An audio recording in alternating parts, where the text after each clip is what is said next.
All right. Hello, everybody, and welcome to the Hyrule Compendium After Dark. I'm your host, Andy Spiteri, along with Josh Zelensky here. Hello. We are just prepping for Link's Awakening, which is going to be ran by myself, Gooey Fame, Ashton, and Locke. Locke has already won a couple games this marathon. He's looking to add a few more victories to his belt here. We are currently at 4:51 a.m. local time, smack dab in the middle of the infamous Dumb o'clock. Yep. Yep.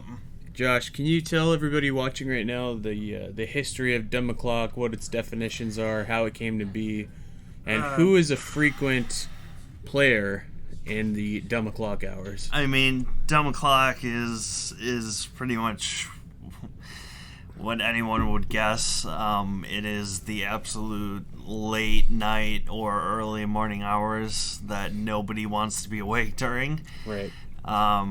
General time frame is somewhere around 4 a.m. to 8 o'clock in the morning. If you are scheduled for a game during that time, then you are in for just probably terrible experience all around. So my definition of dumb o'clock was actually maybe like 2 in the morning till about 8, but then BS o'clock is about, I'd say, a solid 4 to 6. That's just the worst hours. Yeah, I mean, 2 o'clock in the morning, you're still, I think, living off the hype of the late night hours. Right. And you still got that vibe going that you can at least continue on a little bit, knowing that you still, I don't know, can at least continue on. Basically, dumb o'clock starts after last call. Yeah. Last call is usually around 2. They cut you off, and that's when you know that you're in the dumb o'clock hours. So we are just getting ready for Link's Awakening here. Of course, this could be the swan song for Link's Awakening as we know it at the Zelda Dungeon Marathon. Since the inception of the Zelda Dungeon Marathon, we've been playing Link's Awakening DX, originally released for the Game Boy Color in '98. Everything's going to change. Link's Awakening Switch is coming out September 20th. Do you think we'll ever see Link's Awakening DX again? I can imagine we will. It is a Zelda Dungeon standard that whenever a newer version comes out, whether that be a full-fledged remake or just a re-release on a virtual console, that we play that version instead. There are some exceptions, whereas like Ocarina of Time is on the virtual console for the Wii U, we still play the 3DS version instead, just because that's more of a full-fledged remake instead of just a re-release.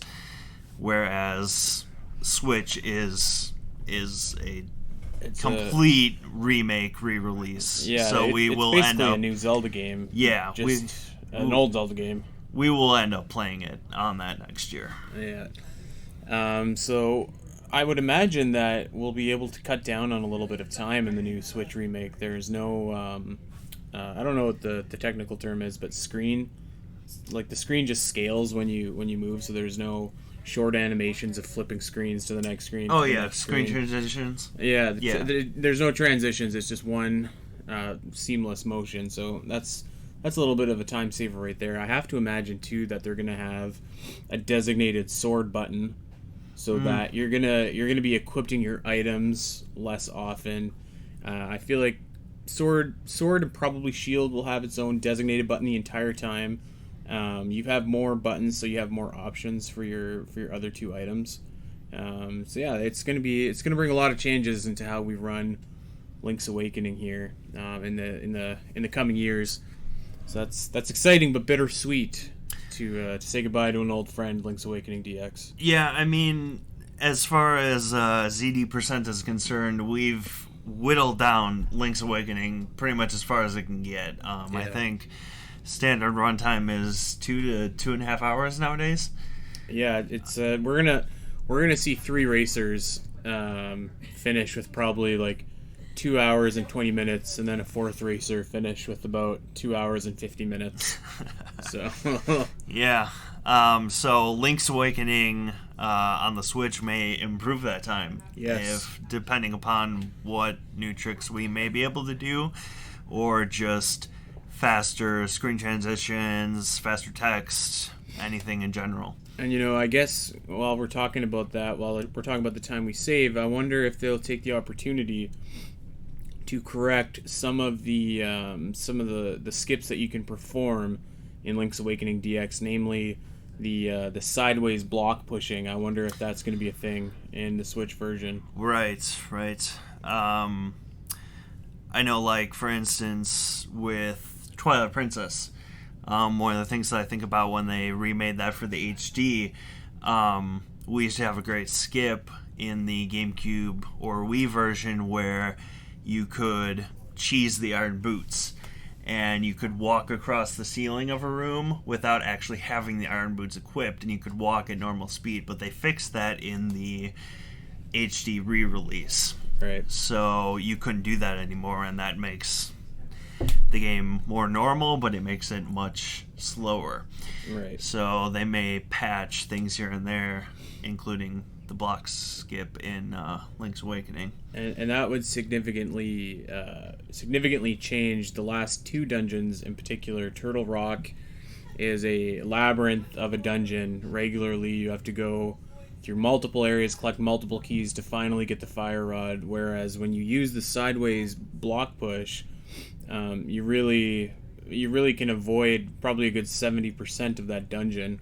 So if they do change that, that'll probably counteract any time saving that we get with the screen transitions and dedicated item buttons. So it's going to be interesting to see how that all shakes out Right. at the 2020 marathon here.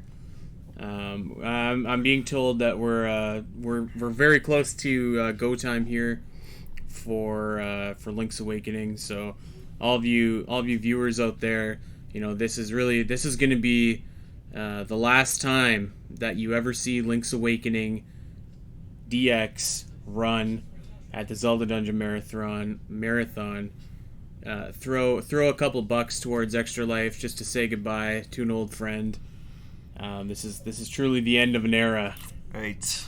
over here at Zelda Yes. Dungeon. This is as good as it gets. Everything must come to an end, I guess. That's right.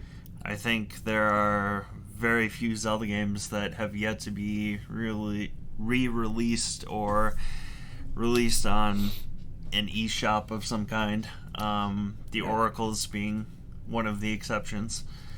Everything else has made its way onto a newer console. That's right. Yeah. So and you know what? Let's talk about the 3DS for a second. Actually, you brought that up. Nintendo, of course, announced a new Switch Lite not that long ago. It's about 100 Slamos cheaper. Mm-hmm. It has a smaller screen. It doesn't dock, and it has no HD rumble. But if the 3DS wasn't officially dead before, then this has to be the final nail in its coffin. And I want to reflect on the 3DS just for a second and what a incredible console it was for quality games in general, but also for Legend of Zelda games in particular. We had full-fledged remakes in Majora's Mask and Ocarina of Time. We had a brand new 3D Zelda game in A Link Between Worlds. We had a side game in Triforce Heroes. We had an eShop and Virtual Console that let a whole new generation of Zelda players, probably for the first time, play both Oracle games, A Link to the Past if you have a new 3DS, and Link's Awakening DX. Really an exceptional console that leaves a legacy in my mind as being probably the best handheld that Nintendo ever made. Yeah, the 3DS was an absolute powerhouse of a console. I think, I don't know the exact date when the 3DS actually started, but it may outlive the Zelda Dungeon Marathon in and of itself. Yeah. I think we've been using it since 2012 when the marathon started. And since then, we've added A Link Between Worlds, we've added Triforce Heroes, we've added multiple re-releases of various Zelda games. It's become a standard for how we stream games during the Zelda Dungeon Marathon, and it has just it's become the default for how we do things. It leaves a very strong legacy, and I want to talk about some non-Zelda games here just for a quick moment. A 3DS was my first foray into the Fire Emblem world, and that really got me hooked onto that series. A new Fire Emblem is just, of course, right around the corner here for the Nintendo Switch. It had a really awesome Luigi's Mansion game on it too. Speaking of new games that are coming out, so those are some really quality titles for the 3DS that I think are among the best handheld games that Nintendo's ever made. But yeah, the 3DS was a really great console for Zelda. I mean, really, all that was missing from it was the Minish Cap on a Virtual Shop and maybe Four Swords Adventures. Although it did have kind of a release of Four Swords Adventures a little bit. It was like an anniversary edition. Yeah, Four Swords Adventures is always something that I will forever feel like Nintendo just kind of missed out on. It would have been a perfect re-release for the Wii U in general, just based on the capabilities that the Wii U had and even that the Switch has. And it's something that's stuck in just kind of the era of the GameCube. And it's what we haven't been able to move past, whereas, like I said, everything has been re-released, everything has been remade into a newer, fresher version. And they really could have improved on and made better Four Swords Adventures from what it was originally released as back in 2004, I think. Yeah, the Wii U would have just been a perfect console for that. I think I wrote about a year ago when Nintendo first announced its online subscription service that Four Swords would be a good game to have. I think, and I still think that you get Four Swords Adventures, maybe you re-release it as a Switch title. You can easily kind of take the parts where where it tells you to look at your Game Boy, and you can easily just put that into one game. I don't think that would be or into one screen. I think you could easily condense all that game into one screen. It's not a big deal that way. But I think that would be a really solid online focused game to play. Yeah, exactly. I mean, GameCube and Game Boy Advance was essentially what the Wii U and the Switch has become. You have a main console, and then you have not necessarily a side console, but sort of a handheld console. And we've really embodied that with the newer consoles that Nintendo has released, and that's what Four Swords Adventures was made for. And let's talk about Four Swords a little bit. So what was going on there? We had a couple glitches, I think, that brought us to our knees playing Four Swords. Can you elaborate on some of the technical difficulties? I'm not Four Swords Adventures has usually been not Four Swords Adventures, sorry. Four Swords has usually been just a very straightforward game. It takes an hour to complete the 4 levels that you have to go through. And it's very straightforward, 3 stages per each level. Right. And there usually aren't any problems. But you could see that from what we were experiencing and what you could see via the stream, that I don't know if the game was experiencing glitches or just we were having problems in general, but there were connection issues. There were, I think, I don't know if it was red, if it was purple, was just seeing things that the rest of us weren't seeing. Like, the game itself was just having issues in general. The controller wasn't working. Right. Yeah. snake bitten from the start. Yeah. The whole operation. How do you think that your partners fared for three newcomers to the Four Swords realm? I think they did all right, considering what they were dealt with. I don't think that Four Swords in itself is really that difficult of a game. It's just kind of correlating with each other, deciding where to go, what to do. Hey, I found this door that needs a key, and we need that key to progress. So, hey, Right. who has a key? Does anybody have a key? Okay, we need to go and find a key to progress to the next area. Right. So backstage earlier, Crooked Commissioner Mossy Zagopian was giving us a sermon about how Four Swords for the Game Boy Advance, bundled in with Link to the Past, is a far superior multiplayer experience to Four Swords Adventures, which is, of course, its own standalone game. Where do you weigh in on that? So Four Swords and Four Swords Adventures are totally different concepts. Four Swords is just kind of a standalone minigame, where Four Swords, it usually, at least for the Zelda Dungeon Marathon, takes about an hour to complete. Right. And you can access it through, that Game Boy Advance game. And there's a little bit of additional content that you can get to in the, if you load up A Link to the Past, and you can do the Four Sword, I don't remember exactly what it's called, but I think it's like the Four Sword Palace in the Great Pyramid. Right. In A Link to the Past, and you can go and do something in there. Four Swords Adventures is a full-fledged Zelda game, right. I think. Like, for the Zelda Dungeon Marathon, we play it with 4 players, and it takes 11 hours to complete. It takes a long time. At a minimum. Yeah. For myself, at least, single player, I could complete it in about 6 hours, which is still a significant game. Mm-hmm.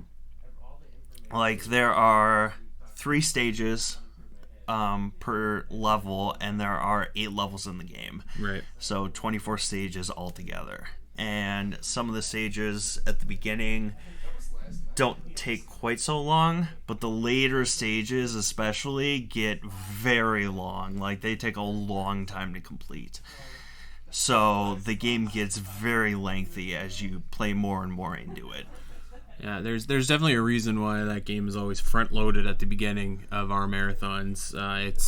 It's almost a test of endurance. It's a good way to loosen everybody up, to get them involved with the rest of the marathon. So it's a good game for that. I'm of the opinion that I think that Four Swords Adventures, I think, is a superior experience over Four Swords. I haven't played a whole lot of Four Swords, but I think if Four Swords more so is just kind of a proof of concept for what Four Swords Adventures would become.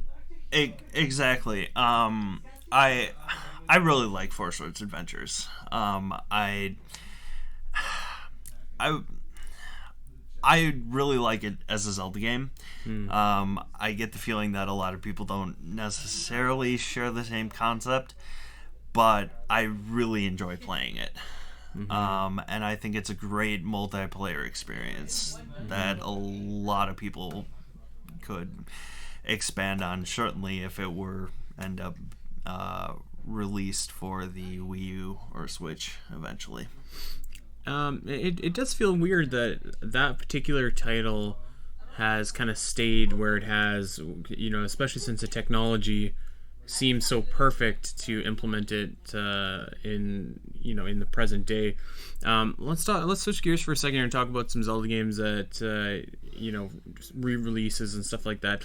Typically, we have about one Zelda game per year come out on a usual scale. That's been the way of the last 10 years. I guess 2018 being an exception, actually. But so typically that's been the trend. Let's throw some hypotheticals out there. Do you think that Breath of the Wild 2 is a late 2020 game?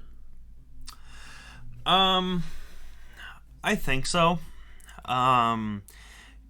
Granted, it's based off of the same engine, same concept that Breath of the Wild was. Right.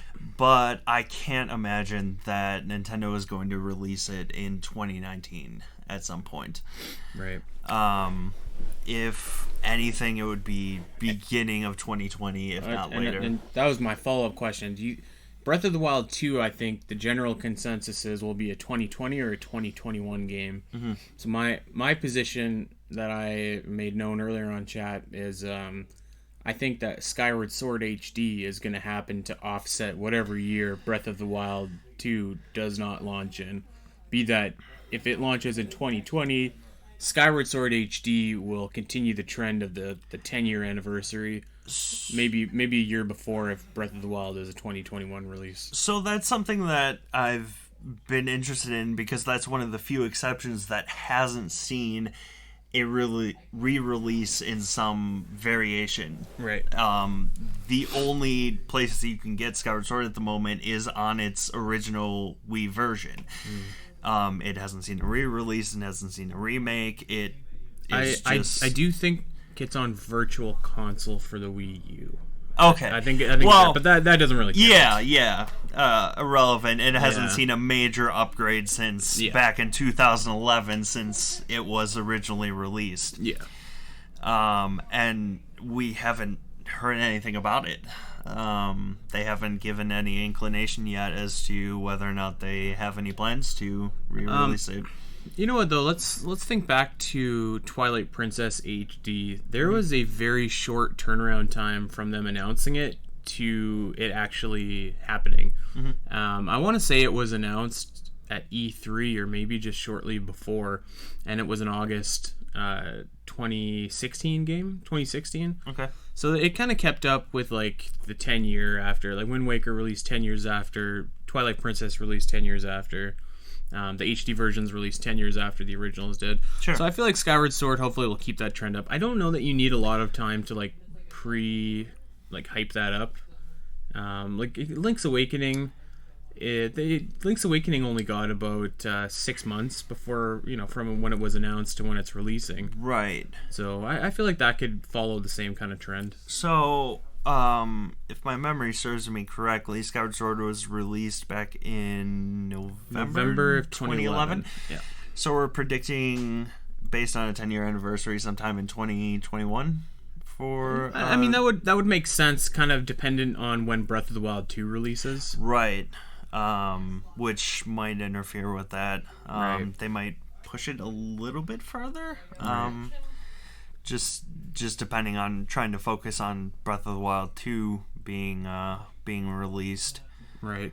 I guess we haven't talked about too, like everybody's saying, will this game be Breath of the Wild 2, that is, will this game be 2020, 2021? I mean, the Zelda series has a very rich history of being delayed. And this game might be the exception because a lot of that work is already done with Breath of the Wild. But I do think that should they see a delay, maybe even a 6-month delay, like Skyward Sword HD would also go in there and fit that nicely. Like kind of a similar scenario. I was surprised that we haven't seen like a Metroid Prime trilogy on the Switch yet to kind of make up for Metroid Prime 4 getting delayed. So I think Skyward Sword could fill that. Yeah. I don't doubt that Skyward Sword will be released sometime in the next year and a half. I'm quite interested to see how they'll end up doing it. Just because it's a game that's so focused on the concept of the Wii and the Wii motion controls and all that stuff, and that's really exclusive to the Wii. And you can't... Maybe they'll find a way to replicate that with the Wii U, the Switch, so on and so forth. But I mean, I think you could do motion controls on the Switch fairly well. Like you have the HD Rumble and the you have some pretty particular motion controls on the Switch with the Joy-Cons and everything like that. So I think that would work. One thing that I think that they could do is kind of take a page out of Okami's book. I don't know if you ever played that or not. Briefly, yes. So basically in Okami, which is basically like a Zelda game, you have a weapon called a celestial brush, and you gotta draw stuff, and that attacks your enemies. So what you do is you hold down L, and it brings up your brush, and then instead of moving Amaterasu, your main character, you move the brush and you doodle or whatever. Like, I think that you could maybe do something like that where you control Link and you hold down L, and that kind of triggers his sword, and so your other joystick could control his sword while you could still move Link around. It sounds a little bit convoluted, but it might be an okay workaround for that. Otherwise, yeah, I don't see how you do this game without. Yeah, I'm interested to see how they will end up doing Skyward Sword. Yeah, it could be for better or worse. Not to dig on Skyward Sword in general, but even watching our playthrough during the race not too long ago, Right. there were a lot of disconnects, at least in the beginning of the game, Right. which may just be due to the concept of the Wii in general, the connectivity issues that it just kind of experiences in general, and maybe they'll fix some of that with a re-release. Right. And that's something that they'll work on. That'll be an interesting one, I think, because I think it's a matter of when and not if. Like, I think that game will get re-released, Definitely. but yeah, it's, you know, we saw a lot of people in chat earlier saying, please remake this game without motion controls, and I just like, I don't see how you do that, and I don't know if you should do that, because it's motion controls, for better or worse, is a large part of Skyward Sword's identity. It's absolutely Skyward Sword's identity. I can't foresee you remaking Skyward Sword without motion controls. Yeah. Because that is what the game is built off of. It's the equivalent of taking the DS touchscreen out of Phantom Hourglass or Spirit Tracks. Right. Like, that's what the game is built off of. You can't... And I want to bring it back for a second and talk about the Wii version of Twilight Princess for a minute, because like, to me, that was like, haphazard comes to mind, and that's not a dig on Twilight Princess as a game, but like the way that motion controls were implemented was kind of haphazard. Like, you just kind of swing your nunchuck and you're doing slashes, but so I like the precision that Skyward Sword brought. Well, yeah, sure. And I mean, Twilight Princess was a game that was originally built for the GameCube. Right. Which is understandable. Why. Yeah. And so they eventually later on decided that they were going to release it as a Wii game in addition to releasing it as a GameCube game. So the haphazardness with the Wii controls is a little bit expected. Yes. Just in how Twilight Princess turned out. Right. Yeah, and that's not a dig, because it had a very unique set of circumstances towards it. But my point with that is, like, while some people lament the motion controls in Skyward Sword and how you have to hold your Wiimote up or whatever, like, I do like the precision. It gives, you know, fighting enemies in Skyward Sword is really a unique experience where you actually have to plan how you're going to hit an enemy, and it's not just mashing A, or it's not just, you know, wagging your Wiimote. Right. And I personally haven't played Skyward Sword in quite some time. But I realized that even back when I was playing it, like, you have to be precision in how you do certain things. Yes. Like, even watching, I think I came down briefly to watch Mossy's fight the Imprisoned, and watching him stand on top of the Imprisoned's head and try and slash the spike into the Imprisoned's head. Like, he wasn't doing it correctly. He was just kind of swinging his Wii remote around, as opposed to... I did the Imprisoned earlier, and I was trying to hit him overhead, but I was hitting metal, so I had to go underhand like that. Right. You have to be very deliberate in how you attack it, rather than just doing a general Wii remote slash. Yeah, I was thrown in as replacement baggage for Skyward Sword today. Actually, I played about 40 minutes, and I think I cost Locke the game actually because he lost by like 4 minutes. Yeah. So that was fun. But yeah, it's very particular. So I'm really excited to see that. We're gonna get Link's Awakening going here momentarily. We're sending for an update from the studio here. Let's see what we got going on. But that should be starting soon. If you're looking at the bottom there, where it says the Wind Waker is currently being played, that is not currently being played. And Majora's Mask is also not up next, so you can just go ahead and ignore that. We are going to be doing Link's Awakening. It's going to be myself, Gooey, Locke, and Ashton racing. And immediately following that, we are going to have Breath of the Wild Bingo going on, which is a really fun time and a really great time to get your donations in. There's a lot of different incentives that you can donate towards. It's Breath of the Wild itself is similar in concept to what we did last year. We just enhanced it a little bit to add a couple more incentives to try and enhance the game a little bit more, make it more entertaining, and try and make it as fun as possible for the viewers.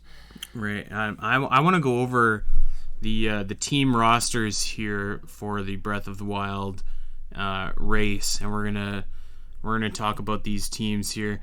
So Josh, we have you on a team captained by Gooey Fame, with Kevin O'Rourke and two-time Zelda Dungeon Marathon 2019 victor Elias Thompson from Zelda Universe here.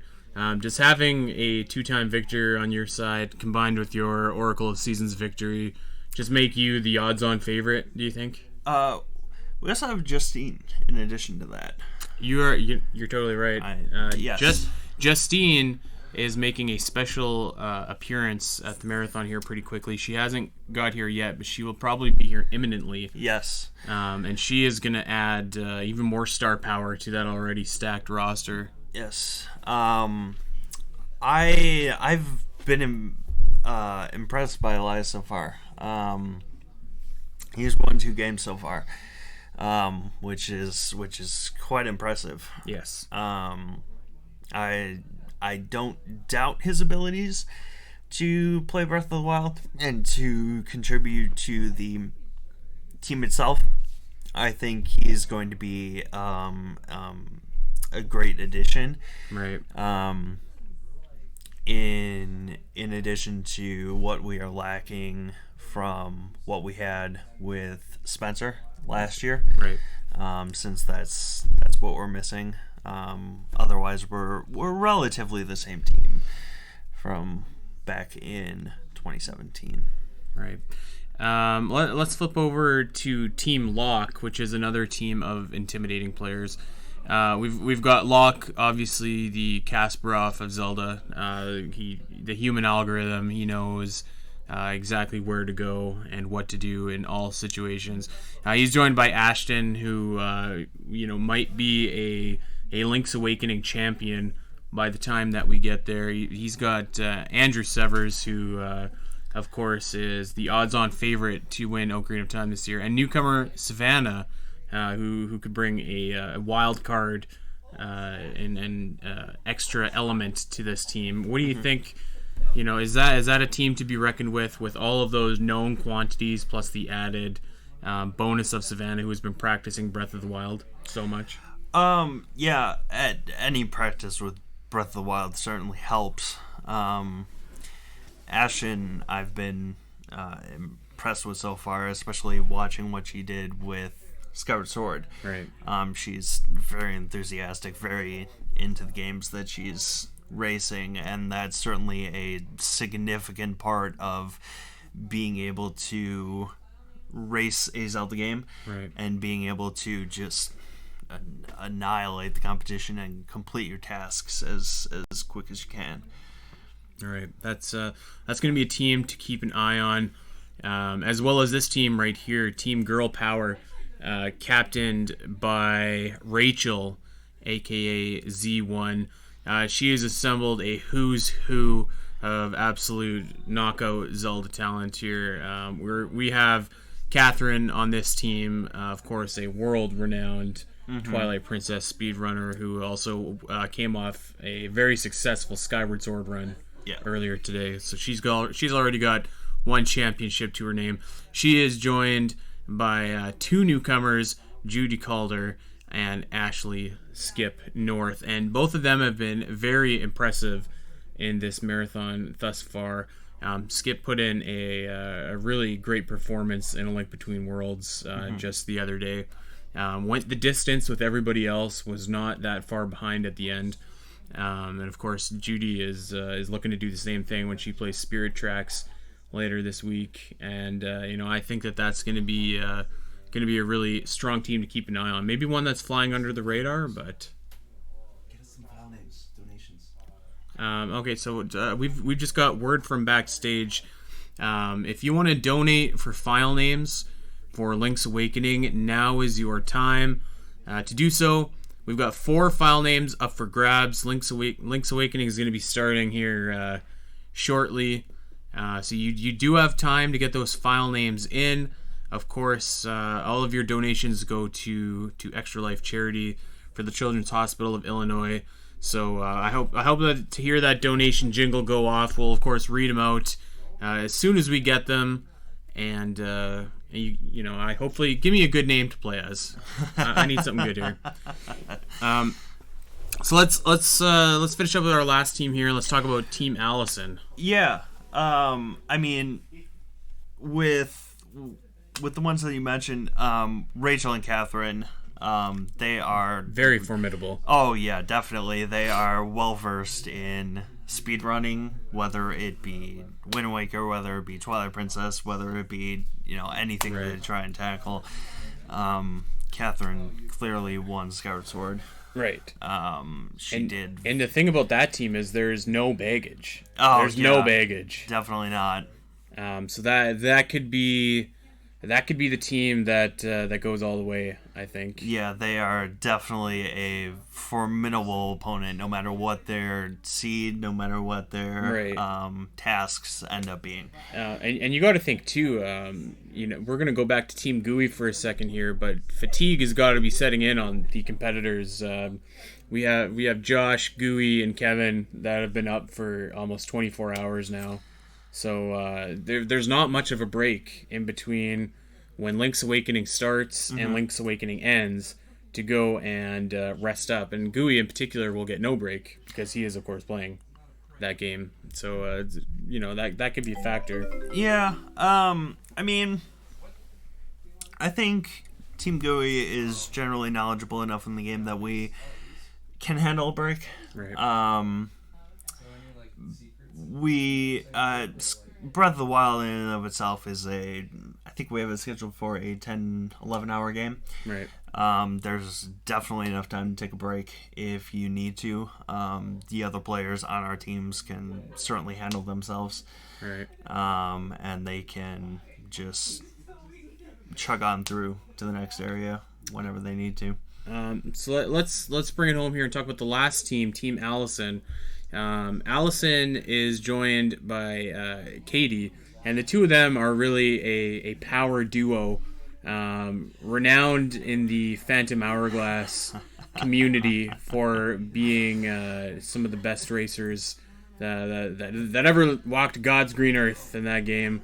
The two of them are very formidable opponents. We saw Allison deliver an exceptional performance in Skyward Sword earlier. Oh, definitely. Allison and Katie have definitely replaced Mozzie's as the default standard for Phantom Hourglass. Yes. He used to just embody that game, and he's been flat out replaced, and that's just because they have become so good at the game that there's no need for Mozzie's anymore. And I don't doubt their ability to tackle that with Breath of the Wild either, especially when they are combined into one team. Right. They're joined by Sean Gatiss, one of our associate editors. He brings a a X factor into this team. Of course, he's going to be primarily focused on Breath of the Wild and Twilight Princess, but he, aside from a couple multiplayer games and some good Skyward Sword, we haven't really seen Sean Unleashed yet. So we're gonna see what he brings to the team, and I think it's gonna be a really strong element. Right. From what I could see of Sean in Skyward Sword, he was great at it.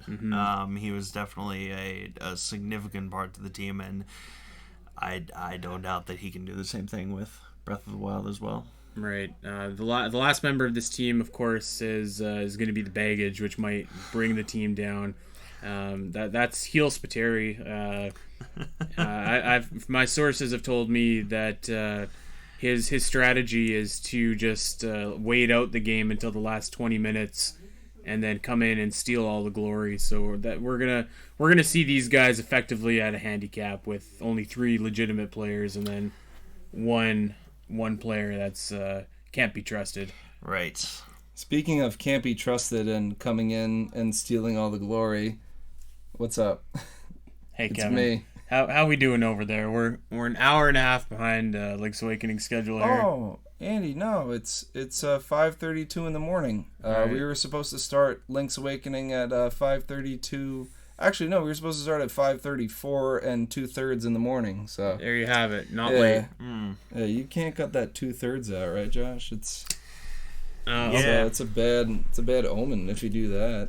Okay, so it seems that Link's Awakening is going to be starting here. Yeah, we're gonna be imminently. We're gonna be starting Link's Awakening soon. We had a little malfunction with some 3DSs. So I just went ahead and bought everyone Link's Awakening copies. So I went, and even if they weren't going to be used for this broadcast, I just went around the house for the past hour. All right, oh, here we go. We have a gracious. $5 donation nice. from Fused Shadows. I'm gonna assume that's for a file name. Yeah, we have a couple of file names for Link's Awakening right now. We have 4 players that are be playing. So what was the file name? the file name is it's something. It's definitely it's gonna be some. good. That's for What is sure. it? We, Yeah, we don't know what it is. It's a humdinger of a file name. Yeah, it's We have a couple open right now for Link's Awakening. So while we're continuing to set up for the next couple of minutes, you have if you time to wanna get your donate donations in. towards the file names for Link's Awakening, you go to tinyurl.com/ZDMDonate2019, or you just type in !donate and then click with your finger or tap with your finger or whatever the heck they do. And you could throw some dollars or some slammos or some toonies. Drop a couple toonies Toonies down if you got them. on Yeah. a Link's Awakening file name. Thanks, Few Shadows, for that, Bro Nation. Yeah, shout out to that. Shout out to you, my friend. So yeah, that we hope that you have enjoyed this expert commentary. Power here. Hour. Woo! That's great. So yeah, we're gonna continue setting up for a few minutes here with Link's Awakening. Right. If I were to say something out loud to Locke right now to like cut to the games, that'd probably be like a secret message or something really cool that I'd say. But I'm not going to. I'm just gonna stand with you guys and talk about like Link's Awakening coming out for the Switch. And Why don't we bury dim the this for lights next over year. here? We'll talk like we're still talking, and then we'll switch over to the action sounds over There you there. go. quality ideal. All right. Yeah. So here's what we do. You pull out that light. Josh, pull out that light, and I'll pull that one out, Okay. and then we'll meet somewhere in the middle. Okay. Cool. All right. Yeah, Sounds that's good. So let's all do that.